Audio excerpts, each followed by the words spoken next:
Jared Polin, FroKnowsPhoto.com, and I want to help you understand the basics of what the different focus modes are in your camera and where to use them. Now, every manufacturer calls it something a little different, but they all do basically the same thing. So those three are continuous focus, single focus, and manual focus. So where do you use continuous and what does it mean? Well, continuous is as long as you hold your finger halfway down on the shutter button, the focus is going to continually move. So if you hold your finger down and you're tracking a subject, you're going to better track a moving subject. That's where continuous is used when you're shooting action or sports or kids running around or you're shooting airplanes, anything where you are trying to track a subject, that's where you would use continuous. Now, where do you use single and what is single? Single means you lock your focus in, and as long as your finger's held halfway down on the shutter button, the focus isn't going to move. So if I go like this, hold the shutter button halfway down,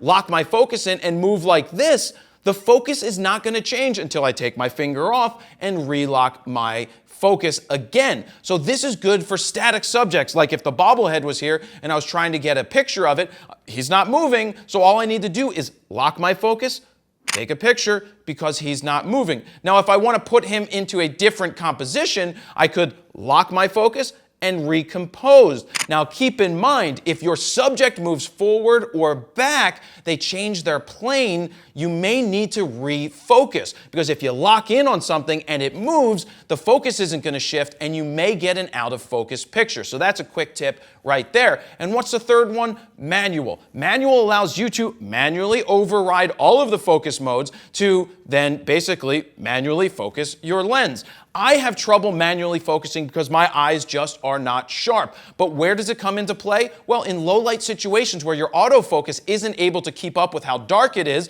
you can then go ahead and manually focus and try to lock in on your subject. Or another situation where manual comes into play is if you want to fine tune your focus, say you're shooting something macro and you're not happy where the camera is finding the autofocus, you can sit there and tweak it yourself manually to get the focus where you want it to be. So that's a basic understanding of those three modes: continuous focus, single focus, and manually focus. Now, if you'd like to take your learning a little bit further and see me put all of this into practice in the real world, you can check out the FroKnows Photo Guide to Getting Out of Auto, which is a 3-hour guide that's going to unlock the power of your camera and going to help you quickly understand how to get awesome pictures that I know you want to get. Now, if you want to get a free preview of the guide right now, go over to FroKnowsPhoto.com/guide, where you can watch that preview and determine if the guide is for you. So hopefully you like it, and that's where I'll leave it. Jared Polin, FroKnowsPhoto.com.